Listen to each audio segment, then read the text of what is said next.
ये होता है, नेफ्रॉन जो है वो बेसिकली फंक्शनल यूनिट है किडनी का, और इसका मेन काम है फिल्ट्रेशन।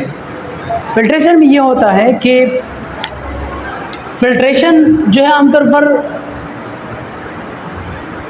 इसमें ब्लड फिल्टर होता है, और जब ब्लड फिल्टर होता है तो हम कह सकते हैं कि नेफ्रॉन में ब्लड से जो कंपोनेंट्स है, जिन चीज़ों को फिल्टर आउट करना है, वो नेफ्रॉन में एंटर होंगे। तो इसी वजह से हम सबसे पहले यहाँ पे एक स्ट्रक्चर बनाएंगे जो कि ब्लड का कंपोनेंट है, या वो स्ट्रक्चर है जिसके अंदर जो है ब्लड फ्लो करता है। इसमें से फर्स्ट ऑफ ऑल ये वाला जो पॉइंट आप देख रहे हैं, ये वाला स्ट्रक्चर एक आर्ट्रियोल है। क्या है? एक आर्ट्रियोल है, और इस आर्ट्रियोल का ये वाला जो साइड है, दिस इज डिवाइड इनटू सब arterioles and capillaries. For example इसके स्ट्रक्चर जो है वो फर्दर डिवाइड हो गए हैं यहाँ पे, और दूसरे साइड पे यहाँ पे ये फिर से आपस में कंबाइन हो गए हैं, ये फिर से आपस में कंबाइन हो गए हैं। अब ये जो पूरा स्ट्रक्चर है, this structure is called glomerulus, right. ये ग्लोमेरुलस है, ग्लोमेरुलस, राइट, ग्लोमेरुलस। ग्लोमेरुलस के दो साइड्स होते हैं, एक वो साइड है जिससे ब्लड एंटर होता है, और दूसरा वो साइड है जिससे ब्लड इससे एग्जिट करता है, निकलता है। तो जिस साइड से ब्लड एंटर होता है, इस साइड को क्या कहते हैं? Efferent arteriole. एंड जिस साइड से ब्लड इससे निकलता है, इसको क्या कहेंगे? Efferent arteriole, right. इसके अलावा ये वाले जो हमारे पास इसके दरमियान जो कैपिलरीज है, ये कैपिलरीज बेसिकली प्रेजेंट है इन अ कफ लाइक स्ट्रक्चर, इसके अंदर बेसिकली प्रेजेंट है। अगर थोड़ा सा इसको हम चेंज करें इस कैपिलरी को, तो क्योंकि ये इससे ज़्यादा आसान हो जाएंगे। फॉर एग्जांपल ये कफ लाइक स्ट्रक्चर, इसके गिर्द जो है वो प्रेजेंट है। ये कफ लाइक स्ट्रक्चर जो है, इसको क्या कहते हैं? This cuff like structure is called Bowman's capsule, right? Bowman's capsule।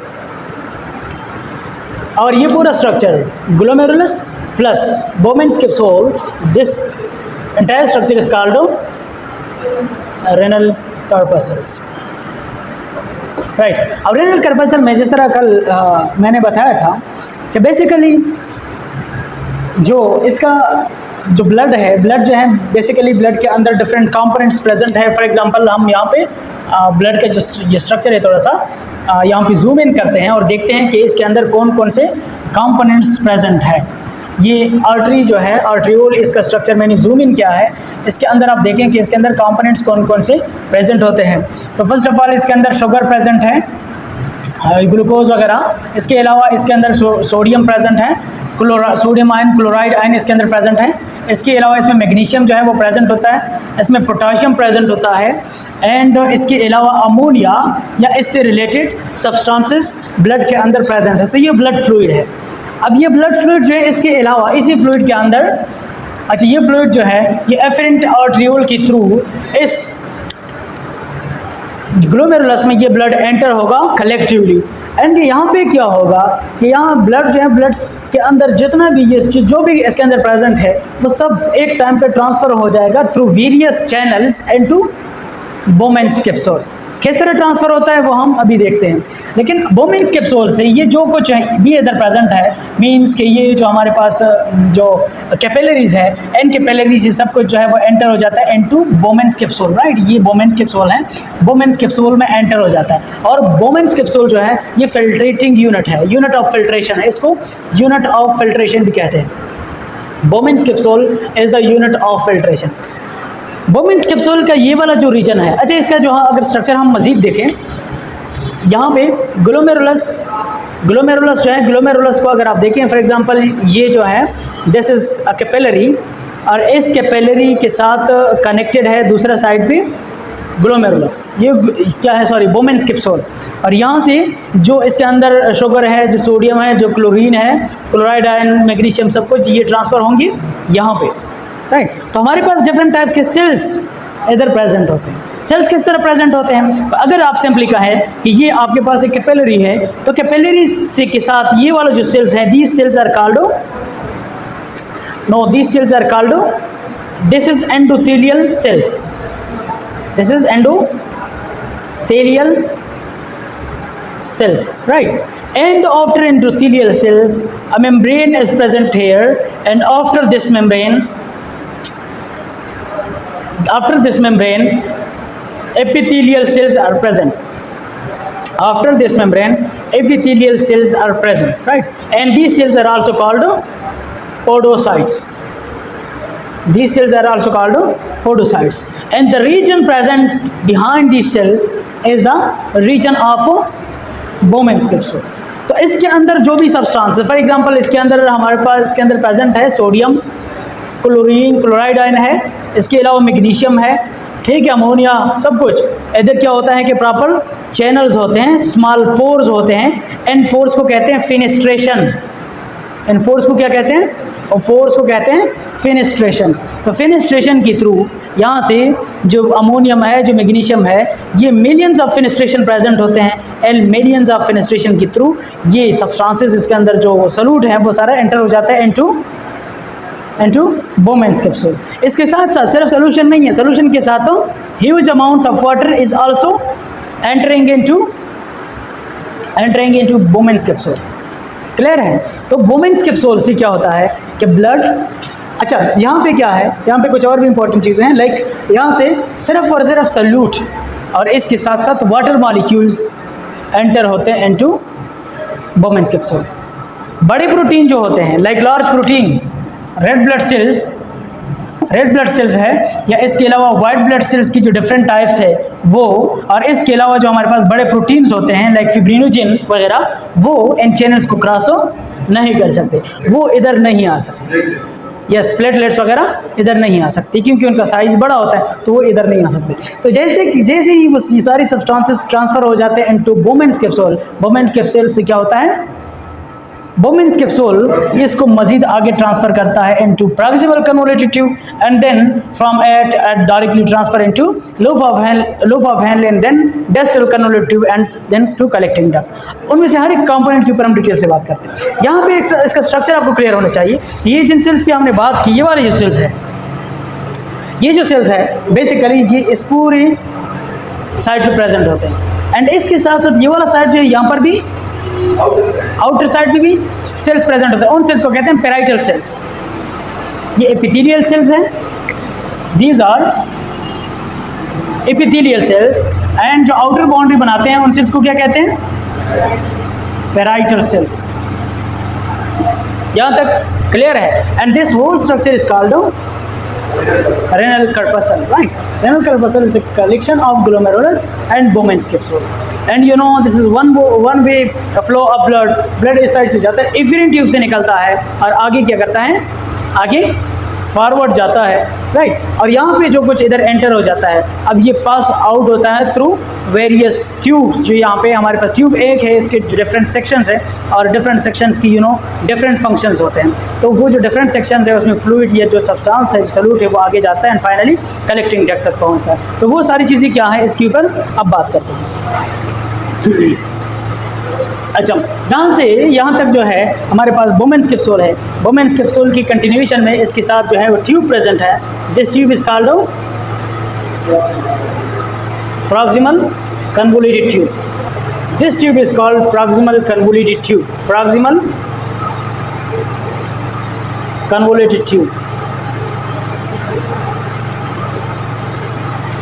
Proximal convoluted tube जो है it is the largest tube. ये क्या है? ये लार्जेस्ट ट्यूब है एक नेफ्रॉन की स्ट्रक्चर में। लार्जेस्ट ट्यूब कौन सा है? प्रॉक्सिमल कन्वोल्यूटेड ट्यूब है। और एन ट्यूब में होता क्या है? एन ट्यूब में बेसिकली जितने भी ट्यूब्स है उनमें रीअब्जॉर्प्शन होता है। क्या होता है? सब में रीअब्जॉर्प्शन का प्रोसेस होता है। और सबसे ज़्यादा रीअब्जॉर्प्शन कहाँ पे होता है? सबसे ज़्यादा रीअब्जॉर्प्शन प्रॉक्सिमल कन्वोल्यूटेड ट्यूब में होता है। तकरीबन 70% जो अब्जॉर्प्शन है that occurs in proximal convoluted tube. Okay, या इसको एग्जैक्ट जो है 60 to 65%। अब और रीअब्जॉर्प्शन अकर इन प्रॉक्सिमल कन्वोल्यूटेड ट्यूब। इसमें किस चीज़ की रीअब्जॉर्प्शन होती है? इसमें रीअब्जॉर्प्शन होती है यहाँ पे किस चीज़ की। फॉर एग्जांपल इसके अंदर प्रेजेंट है मैग्नीशियम, सोडियम, क्लोराइड आयन, इसके अलावा वाटर इसके अंदर प्रेजेंट है।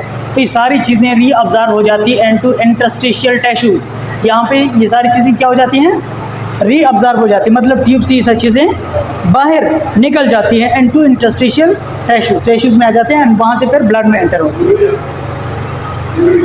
नहीं, यूरिया तो नहीं निकलता ना, वो चीज़ें निकलती हैं जिसको बॉडी की ज़रूरत, मतलब बॉडी को जिन चीज़ों की ज़रूरत है। अगर बॉडी के अंदर सपोज करें साल्ट कम है तो salt reabsorb. For example body के अंदर साल्ट का कंसंट्रेशन कम है, बॉडी को ज़्यादा साल्ट चाहिए, तो फिर ये जो ट्यूब्स है, this tube will not let go all the salt molecules. अगर बॉडी को ज़्यादा पानी की ज़रूरत है फिर जो वाटर मॉलिक्यूल्स हैं वो यहाँ से रीअब्जॉर्ब हो जाएंगे।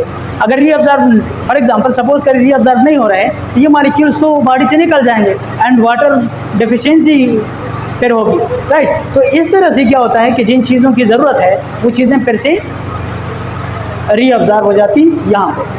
अच्छा, अब यहाँ पे हमारे पास जो रीअब्जॉर्प्शन होती है वाटर, क्लोरीन, क्लोराइड आयन है, हमारे पास क्या है सोडियम एंड इसके अलावा मैग्नीशियम, ये सारी चीज़ें यहाँ पे रीअब्जॉर्ब होती हैं। ओके, इसके अलावा क्या होता है? इसके अलावा सिक्रीशन होती है। सिक्रीशन मीन्स यहाँ पे कुछ मॉलिक्यूल्स लाइक पोटाशियम, अमोनिया, ये रीअब्जॉर्ब नहीं होती इस ट्यूब में, बल्कि ये यहाँ से बॉडी से आगे इसकी सिक्रीशन होती है, इसको आगे पास आउट करता है। बात समझ में आ रही है? इसको ये आगे क्या करता है? पास आउट करता है। अब यहाँ पे जो इम्पॉर्टेंट चीज़ें हैं वो ये है कि इसका सरफेस एरिया, ये जो कन्वोल्यूटेड टाइप ट्यूब है, it is for surface area, ताकि लार्ज सरफेस एरिया प्रोवाइड किया जाए। या जैसे कि लार्ज सरफेस एरिया से क्या होता है कि आसानी से मॉलिक्यूल, ज़्यादा से ज़्यादा मॉलिक्यूल्स की रीअब्जॉर्प्शन हो सकती है, वाटर मॉलिक्यूल से, साल्ट मॉलिक्यूल है जो भी। And after that proximal convoluted tube से जो सल्यूट है, ये जो कुछ भी है, वो एंटर हो जाता है इनटू लूप ऑफ हेनले। तो लूप ऑफ हेनले किस तरह स्ट्रक्चर है? ये जो आप स्ट्रक्चर देख रहे हैं, this structure is basically loop of Henle. Proximal convoluted tube का आप ये भी कह सकते हैं कि ये ट्यूब जो है it is present between Bowman's capsule and loop of Henle. Loop of Henle is a U shape structure. Loop of Henle is a U shape structure.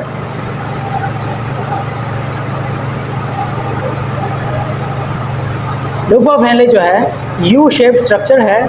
U shape structure है, इसके दो कंपोनेंट्स हैं या तीन major segments हैं, 3 segments हैं इसके 3 major segments हैं। कौन कौन से सेगमेंट हैं? 10 असेंडिंग लिम्ब। फर्स्ट जो कंपोनेंट है इसका वो है 10 असेंडिंग लिम्ब। ये वाला जो आप देख रहे हैं this is 10 ascending limb, sorry, descending limb and 10 ascending, next हमारे पास है 10 ascending limb and number 3 is thick ascending limb। मतलब ये है, ये वाला जो है दिस इज 10 डिसेंडिंग लिम्ब, फिर यहाँ से लेकर यहाँ तक दिस इज 10 एसेंडिंग लिम्ब, और यहाँ से लेकर यहाँ तक thick ascending limb. 3 major components हैं, उनमें से हर एक का जो है वो इंपॉर्टेंट फंक्शन है। फॉर एग्जांपल अगर हम डिसेंडिंग लिम्ब की बात करें तो descending limb is permeable to water, only water molecules. It is not permeable to solute, not permeable to solute. मतलब क्या है? मतलब ये है कि जो सल्यूट मॉलिक्यूल्स होते हैं, जिस तरह के आप यहाँ पे देख रहे हैं, फॉर एग्जांपल कुछ मैग्नीशियम्स वगैरह जो हैं वो तो यहाँ पे रीअब्जॉर्ब हो जाते हैं। क्या है? सोडियम है, क्लोरीन है, वाटर मॉलिक्यूल्स यहाँ पे रीअब्जॉर्ब हो जाते हैं। लेकिन यही सोडियम, अगर कुछ सोडियम इसके अंदर प्रेजेंट है, क्लोरीन आयन प्रेजेंट है, इसके अलावा क्या है सोडियम वगैरह प्रेजेंट है इसके अंदर, तो वो मज़ीद यहाँ पे इसकी रीअब्जॉर्प्शन इसकी रीअब्जॉर्प्शन नहीं होगी। किस चीज़ की रीअब्जॉर्प्शन होगी? वाटर की रीअब्जॉर्प्शन। तो सबसे ज़्यादा रीअब्जॉर्प्शन ऑफ वाटर जो है this occur and loop of Henle and specially in descending limb of loop of Henle.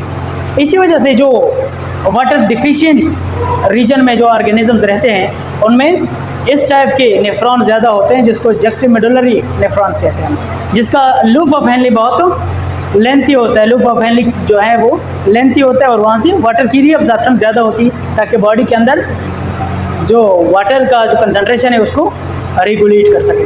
Right, सो ये जो होता है it is permeable to water, जो डिसेंडिंग लिम्ब है ये। नेक्स्ट जो हमारे पास है, next one is ascending, thin ascending limb. Thin ascending limb क्या है? Thin ascending limb is that one, यहाँ से लेकर यहाँ तक, this is called thin ascending limb, right, this is called thin ascending limb. And thin ascending limb के through होता है पैसिव डिफ्यूजन होता है, इसके थ्रू भी पैसिव डिफ्यूजन अकर, पैसिव डिफ्यूजन अकर। इससे पहले भी जो है वो भी पैसिव डिफ्यूजन है, ठीक है ना। अच्छा, इसके अलावा क्या है? This basically impermeable to water, impermeable to water and permeable to the exchange or transfer of solute। Solute means sodium chloride वगैरह। जब इसका कंसंट्रेशन अगर ज़्यादा है इस नेफ्रॉन के अंदर और बॉडी को इसकी ज़रूरत है, तो ये फिर से वापस डिज़ॉल्व हो जाते हैं, वापस जो है वो ट्रांसफ़र हो जाते हैं, राइट। इसके अलावा जो है नेक्स्ट हमारे पास क्या है? नेक्स्ट है ascending limb.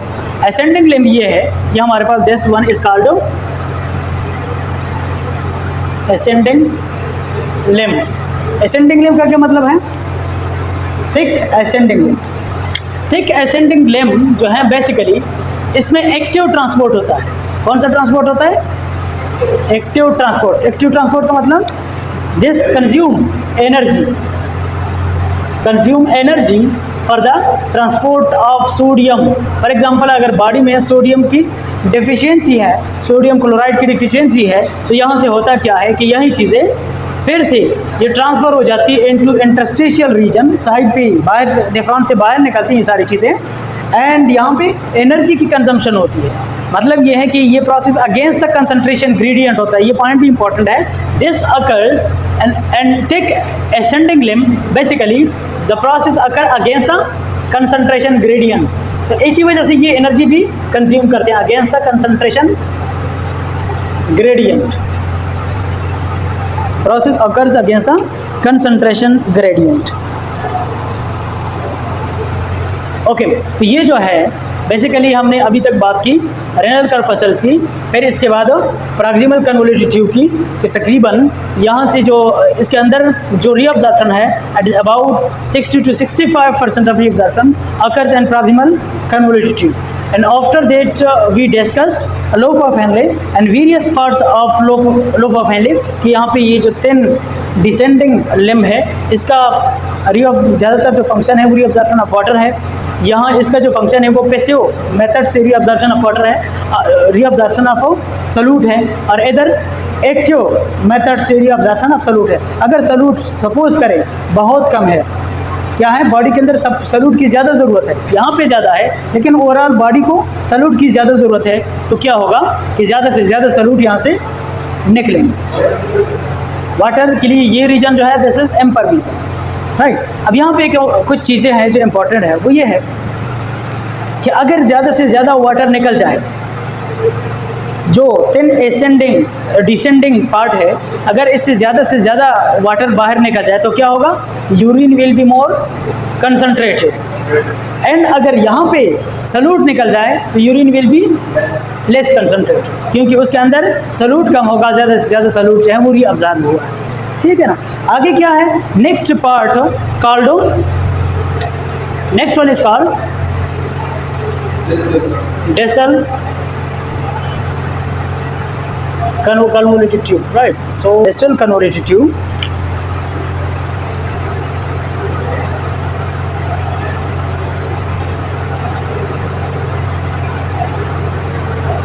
Distal convolute tube में क्या होता है, बेसिकली ये डिस्टल पार्ट है मीन्स के जो रेनल करपसल्स है उससे बिल्कुल दूर डिस्टेंस पे है, and it is connected to another important component called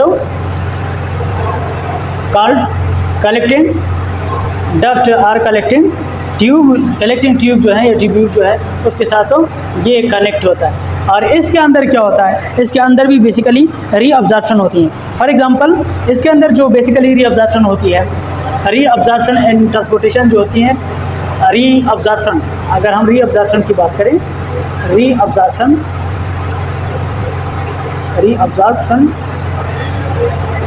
of HCO3 bicarbonate ion की रीअब्जॉर्प्शन होती है। क्यों बाइकार्बोनेट आयन की रीअब्जॉर्प्शन होती है? And secret hydrogen ion. इसका मतलब क्या होगा, बाइकार्बोनेट आयन का मेन फंक्शन क्या है? बाइकार्बोनेट इन हाइड्रोजन का एसिडिटी, एसिड बेस बैलेंस जो है बेसिकली वो मेंटेन करता है डिस्टल कन्वोल्यूटेड ट्यूब। क्यों? अगर बॉडी फॉर एग्जांपल बॉडी के अंदर एसिडिटी ज़्यादा है तो मोर हाइड्रोजन या more proton will be secreted out. बात समझ में आ रही है? अगर बॉडी में एसिडिटी ज़्यादा है तो more proton will be secreted out of the body and more bicarbonate ion will be reabsorbed into the body। अगर ऐसा है कि बॉडी के अंदर एसिडिटी कम है फिर क्या होगा? H positive will be absorbed and more bicarbonate ion will be secreted। But in most of the cases ये होता है कि reabsorption of bicarbonate ion occurs in this place। इसके अलावा एक और इम्पॉर्टेंट चीज़ अगर आपको याद हो, मैंने आप लोगों को बताया था ADH हार्मोन्स के बारे में। Do you know about ADH? Anti diuretic hormone. Anti diuretic hormone का मेन फंक्शन ये होता है वाटर रेगुलेशन। अगर बॉडी में पानी की कमी है तो फिर एंटी डायरेटिक हार्मोन्स रिलीज हो जाते हैं जो कि एन सेल्स को एक्टिवेट करते हैं ताकि यहाँ पे जो पानी होता है उसको क्या करें? रीअब्जॉर्ब करें। तो जो हार्मोनल सेंसिटिव रीजन है नेफ्रॉन में वो भी डिस्टल कन्वोल्यूटेड ट्यूब है। तो distal convoluted tube is basically hormonal sensitive region. Hormonal sensitive, ये हार्मोन्स के लिए सेंसिटिव होता है। आमतौर पर जो हार्मोन्स काम करते हैं, जो हार्मोन्स रेगुलेट करते हैं वो इस ट्यूब को रेगुलेट करते हैं, राइट। तो जो ADH हार्मोन्स है वो हार्मोन्स जब रिलीज हो जाते हैं वो क्या करते हैं, वो इन सेल्स यहाँ पे इस रीजन को एक्टिवेट करते हैं सेल्स को, जिससे क्या होता है ज़्यादा से ज़्यादा वाटर मॉलिक्यूल्स पे रीअब्जॉर्ब हो जाते हैं, ज़्यादा से ज़्यादा वाटर मॉलिक्यूल्स रीअब्जॉर्ब हो जाते हैं, राइट। तो अब इसको जो है वो इसको जो है समराइज़ करें। फर्स्ट ऑफ ऑल ब्लड के अंदर जितना जो भी सॉल्ट है, जो कुछ भी ब्लड के अंदर है वो इज अ होल ट्रांसफ़र हो जाता है into Bowman's capsule through fenestration through various channels, जो कि ज़्यादातर चैनल्स है। These channels are basically these channels do not allow red blood cells and white blood cells in other back protein like fibrinogen and other cells। they allow only sugar, sodium and all the salts, ammonia वगैरह ये allow करते हैं। and after that ये सारी चीज़ें जो है वो एंटर हो जाती है into proximal convoluted tube। proximal convoluted tube में एंडोथेलियम सेल्स होते हैं। ये जो सेल्स होते हैं इन सेल्स में ये होता है कि माइक्रोवेली इस तरह के स्ट्रक्चर्स पाए जाते हैं। फॉर एग्जांपल यहाँ पे जो सेल्स होते हैं वो इस टाइप के होते हैं, ये स्ट्रक्चर्स पाए जाते हैं, इसको कहते हैं माइक्रोवेलाई। क्या कहते हैं इसको? माइक्रोवेलाई इनको कहते हैं। और माइक्रोवेलाई की वजह से क्या होता है कि माइक्रोवेलाई की वजह से इनका जो पूरा क्या है, माइक्रोवेलाई की वजह से सरफेस एरिया है वो बढ़ जाता है, right. And these cells are epithelial cells, right. तो यहाँ से ये सारे सेल्स हमारे पास एपिथेलियल सेल्स है, इसी कंटिन्यूएशन में इसके अंदर प्रेजेंट होते हैं। एंड ये बात भी इंपॉर्टेंट है, ये भी याद रखें कि जितने ट्यूब्स हैं सब में एपिथेलियल सेल्स प्रेजेंट हैं। सारे जो ट्यूब्स हैं इसके वॉल्स बने हैं एपिथेलियल सेल्स से। इनमें डिफरेंस ये है कि ये जो एपिथेलियल सेल्स है उनमें प्रॉपर माइक्रोवेलाई प्रेजेंट होते हैं, जिससे इनका जो सरफेस एरिया है वो बढ़ जाता है। इसी वजह से सबसे ज़्यादा रीअब्जॉर्प्शन भी यहाँ पे होती है, इसका साइज़ भी सबसे बड़ा है एंड इसके अंदर माइक्रोवेलाई भी प्रेजेंट होते हैं, और इसी वजह से यहाँ पे रीअब्जॉर्प्शन भी सबसे ज़्यादा होती है। एंड आफ्टर दैट क्या होता है, यहाँ से जो मटेरियल जो कुछ भी रीअब्जॉर्ब हो जाता है, इसकी रीअब्जॉर्प्शन के बाद दिस सोल्यूशन आप कह सकते हैं enter into loop of Henle. Loop of Henle में तीन इंपॉर्टेंट सेगमेंट है। First segment loop of Henle is 10 descending limb, and this is the 10 descending limb where most of the water reabsorbed, right? And after that the same solution enter into 10 ascending limb where solute reabsorbed through passive manner, and if body required more solute to be reabsorbed, then the remaining solute will be reabsorbed in the thick ascending limb by active reabsorption। या फिर active reabsorption होगी। Active reabsorption क्यों? Because it is at occur against the concentration gradient. यहाँ पे solute molecules already ज़्यादा है, फिर भी यहाँ से रीअब्जॉर्प्शन हो रही है, तो इसी वजह से एनर्जी की कंजम्पशन जरूरी है। एंड फाइनली ये सोल्यूशन जो है ये एंटर हो जाता है into distal convoluted tube. Distal convoluted tube में रीअब्जॉर्प्शन ऑफ बाइकार्बोनेट होता है, जो हाइड्रोजन आयन है उसको सिक्रीट किया जाता है। And it is also this tube can also be regulated by various hormones like ADH. और यहाँ पे अगर एडीएच रिलीज हो जाए तो फर्दर वाटर रीअब्जॉर्प्शन भी होगी यहाँ पे हार्मोनल एक्टिवेशन की वजह से। एंड आफ्टर दैट ये सोल्यूशन है विल एंटर इनटू दिस।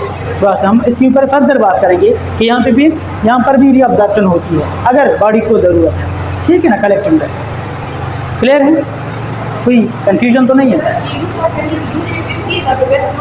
क्या होता है? हाँ यस, इसमें बैक फ्लो तो वैसे भी नहीं होता, ठीक है ना। बैक फ्लो ऐसे इसमें जो है वो हो नहीं सकता। एक्चुअली इसके जो ट्यूब है फिल्ट्रेशन में, और दूसरी अच्छा एक और इम्पॉर्टेंट बात सुनो कि loop of Henle her nephron में ज़रूरी नहीं है। लूप ऑफ हेनले जो इसका इतना यू शेप स्ट्रक्चर आप देख रहे हैं, बड़ा स्ट्रक्चर है, हर नेफ्रॉन में इतना बड़ा स्ट्रक्चर नहीं होता। फॉर एग्जाम्पल कॉर्टिकल नेफ्रॉन में ये बहुत छोटा होता है, कॉर्टिकल नेफ्रॉन में। तो यू शेप स्ट्रक्चर जो है ये वाटर रीअब्जॉर्प्शन में मेन रोल प्ले करता है, वाटर रीअब्जॉर्प्शन में मेन रोल प्ले करता है, ठीक है ना। तो इसी वजह से आगे हम नेफ्रॉन्स की टाइप्स पढ़ेंगे।